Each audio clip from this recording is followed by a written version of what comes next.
Hello there, Algebrainiacs. Welcome to the Johnson Kendro Video But it's Hour. not an hour. Oh, it always makes me so sad it's not an hour. All right, we're going to talk about properties of logs and change of base to get our answers. Okay, we got a few little formulas here that you got to know, memorize, and love because you're going to use them a lot. For any positive numbers, m, n, and b, where b cannot be 1, the first rule is if you are multiplying m times n, you break it up into addition. So it's one log with multiplication is the same as two logs with addition. Very good. It has Okay. a name. What do you think it's called? Something about multiplying. Oh, look at there. Product, property. So Okay. multiply means product. The next one is division of 1 log changes into subtraction of 2 logs. So What do you think that's called? I'm thinking quotient because divide means to find a quotient. And the next one is you can break this one up, bring the x out front. That's an exponent. Yeah. Power property. Power property. So bring that power down to the front. Okay, let's look at these and see which property is being used. So just look for the signs. I've got a plus sign and So this is like the m and this is like the n. yep. This is the mn. Kind of like yin and yang, but M and N. Sounds like Awesome. candy, M&Ns. I don't think you're very focused today. Yeah, I'm a little going off on tangents. They don't get that. Not yet. Trig. That's Trigalicious. Trigalicious tangents. Okay, so M and N turns into M times N. That's how you get the 12. So what's that called? That's the product one because you're multiplying M and N. All right, the next one. Ooh, this is interesting. So a square root is really a exponent. You can turn it into an exponent. So this will be the power property because you're moving that down to the front. That power. That's interesting. Okay. I do want to mention sometimes there can be more than one property used. So make sure that you name them all. All right. We can do any of those, but they might see them in class. Okay, this one we're going to write as a single logarithm. All right, here, let's see if we can figure this out. We got a lot of stuff going on. So it's not order of operations per se, but it kind of is. Okay. So order of operations would tell us to do exponents, and even though you don't see exponents, there is power property going on. Yes, that 3 was brought out front, so we need to put it back. So let's do that first. So we're going to do log 2 and put the 3 back there. Which is? 2 to the third is 8. So we really have log 8 for that first part. So that's done. Now we have addition, which really means multiplication. Yeah. So I'm going to take this 4 and put it with the 8. So that's like M and N. Right. Okay. So we really have log of 32. Okay, now we got one more. So now that takes care of that. So that's done. Now we have subtraction, which really turns into division. And then log of 16 goes under that. Wait a second. Wait. I don't have to put this other log in there, right? Because I'm combining the two. So I don't need that word. It's just those two. So what I end up with is log of 2. Because you divide the 32 by the 16. Right. Yeah, not 2 logs. So I gotta remember to put those 2 logs together as 1. The directions say write it as a single log. So as soon as you get 1 log, you're done. Right. Okay, here's another one. Let's go green. All right, so we have another power thing going on here. So bring that in. So we're going to put that with the x. So we have log 2x to the third. Can't really do anything else with that. Yeah, because it's a variable, not a number. Okay, so now I have a plus sign. That means product. Multiply, yeah. Now I have log 2 and log 2, so I'm going to combine them into 1 log 2 and multiply this, well, with the 3 and this. So I need to put a y here, like So All right, that's it. that's it. Yeah, you can't simplify there because of the variables. Cool. All right, moving on.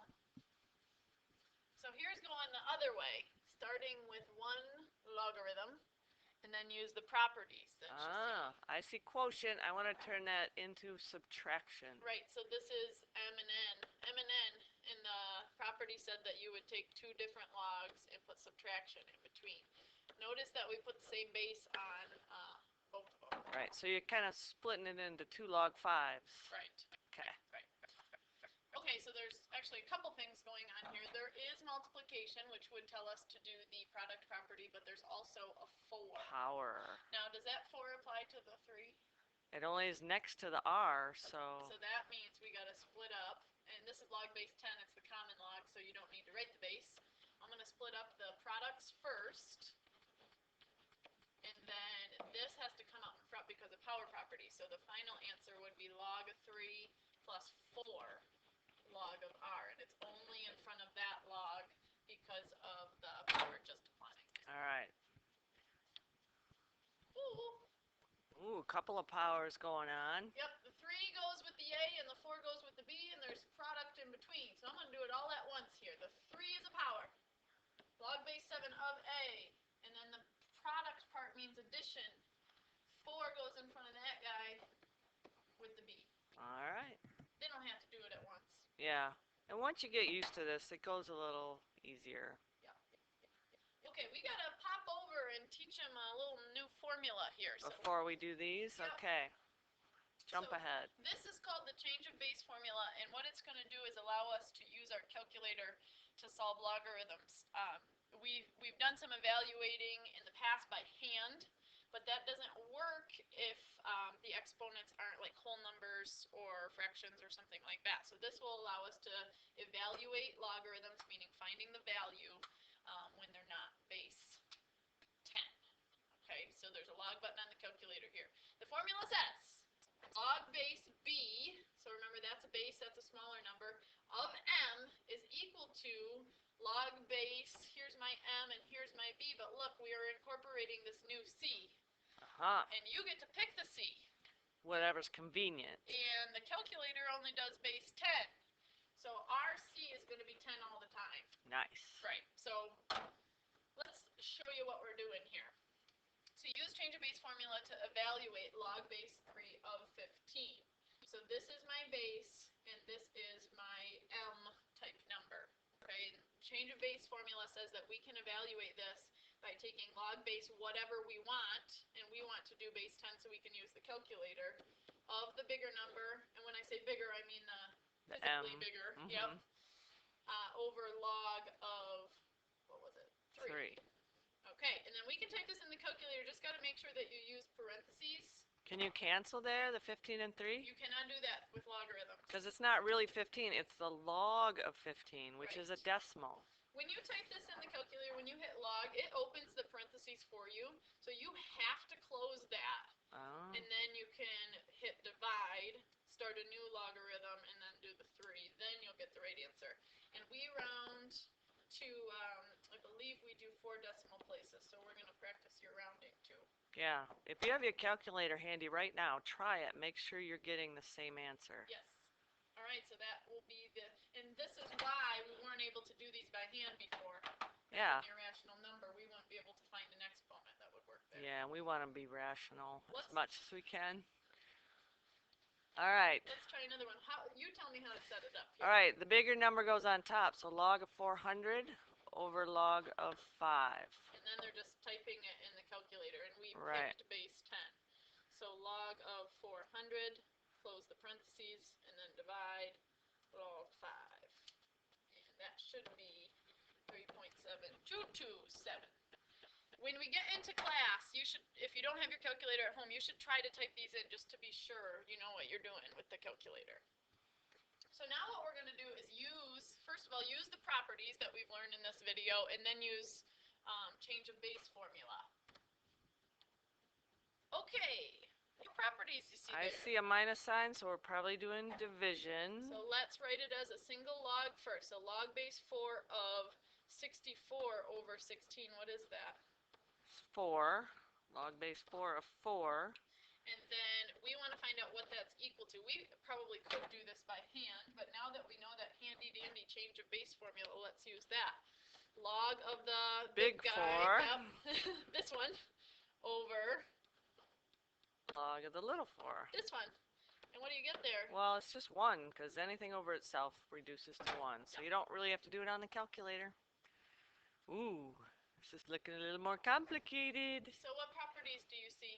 I see a minus, so that's division. I Division. see a power. Power goes on there, power goes on there. I'm going to do Yeah. the powers first.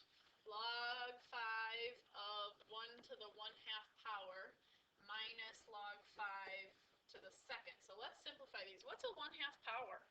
Okay, one little thing. A little 5 goes by that log. Thank you. Okay, 1/2 power is a square root. This guy is the same as the square root of 1, which is 1. So that's the same as log Nice. base 5 of 1. How about this? What's 5 squared? 25. So then that's log 5, 25. Now what property? Now do the division. So this is my m and my n. This is quotient property. So Put the log logs together. 5 of 1/25. Okay. And we want to find out what that's equal to. So we are going to use Change of base. Log of, yeah, the big number, 1/25 over log of 5. And then you do that on your calculator. You can if you're not sure what's Right, going on. you But can do it by hand. all right. There we go. That's it, man. Okay. We won't be sawing logs tonight because our brain will be on fire with all this new info. Ta-ta for now.